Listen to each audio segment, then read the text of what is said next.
There are 8 children that are deceased. I can't be strong for you. 8 children were probably asleep in this house in Shreveport, Louisiana this morning, and now they are all dead. And police say it was the father of at least 7 of the 8 who came into the house this morning, started shooting, and killed all of them. 8 kids lost their lives on a Sunday morning in Shreveport, Louisiana. The person responsible wasn't some stranger or a stalker. This was their father. 7 of those 8 victims were his own children, his own family. Take a moment and think about that. A 31-year-old man went through homes in the Cedar Grove area and opened fire on his children. Not just 1 or 2 of them, 7. Add 1 more child to the count. 8 lives were taken before the day came to an end. That same morning, he also shot 2 women, his wife, Shaniqua Pugh, and another woman. Both survived but were badly hurt. Right now they're in the hospital. One of them is in critical condition. That same morning, he shared photos online. His kids were in them, smiling, happy. The kind of normal holiday pictures you'd expect any parent to share. But no one looking at those photos would have guessed what was going to unfold just hours later. A divorce was underway. A custody hearing was scheduled first thing the next day, Monday. He and his wife had already argued earlier that day. Somehow, between those arguments and those smiling photos, 8 children lost their lives, and 2 women were left fighting to survive. Shreveport has been through a lot over the years, but nothing like this. Not even close. If it's your first time here, hit subscribe, give this video a thumbs up, share it around, and let us know your thoughts in the comments. What do you think could drive a father to reach a point like this? His name was Shamar Elkins. He was 31, grew up in Shreveport, Louisiana. From 2013 to 2020, he served 7 years with the Louisiana Army National Guard. After leaving the military, he came back home and took a job driving for UPS. He had 7 kids, 4 with his wife, Shaniqua Pugh, and 3 others with another woman who lived nearby in the same neighborhood. That's his story on paper. A veteran, a father of 7, a man working hard and tied to his community. His life was falling apart. His marriage was ending, and a divorce was already underway.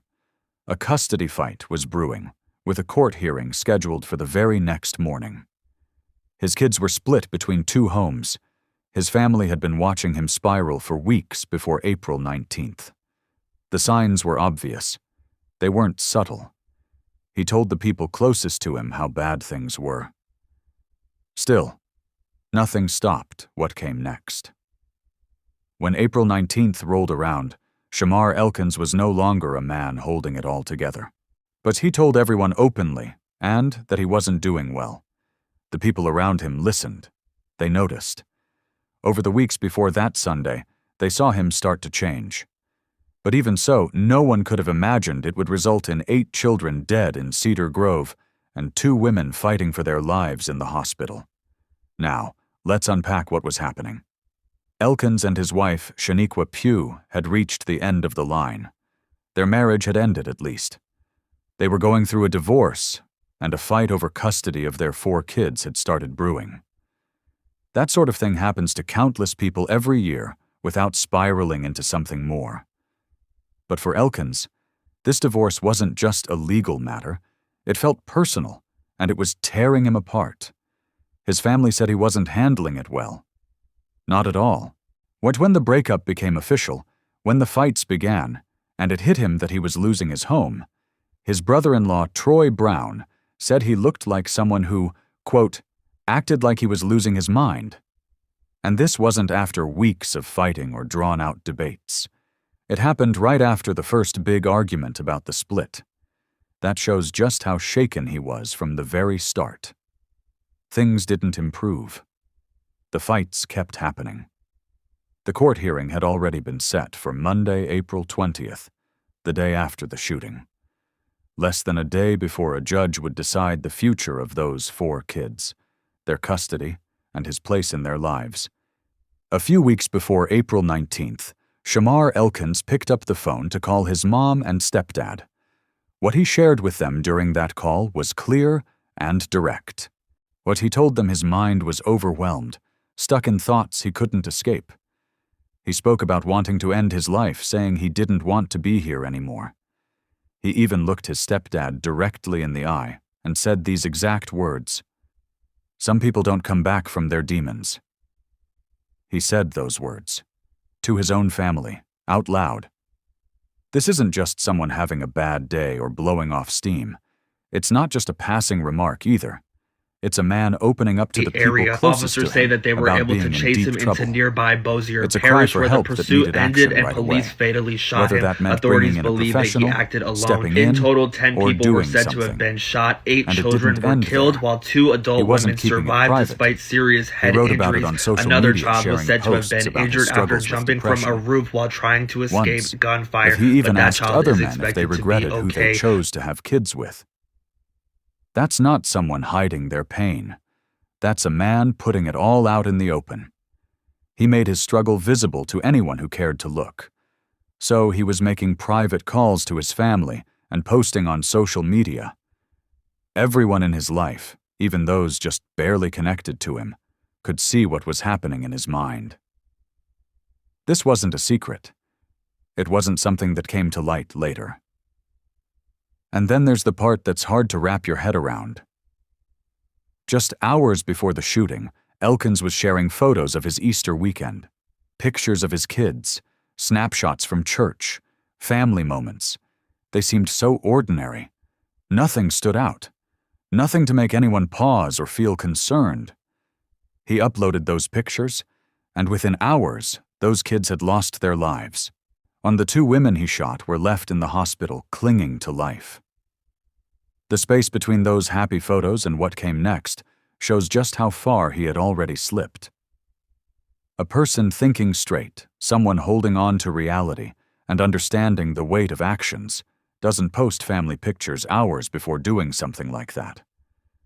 That glaring contradiction shows his mind had already crossed a line that morning, one he wasn't coming back from. This wasn't the first time Shamar Elkins put kids at risk.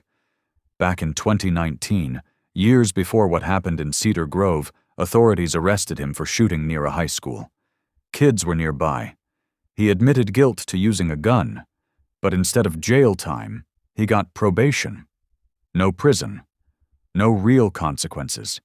Just probation. He had a DWI conviction on his record. But this was someone with a known record of bad choices tied to both weapons and the law. Someone the system was already familiar with. But when April 19th arrived, that record didn't matter. It didn't prevent him from getting hold of a gun. It didn't stop what took place in those homes. That Sunday, his actions rippled through several homes in the Cedar Grove neighborhood.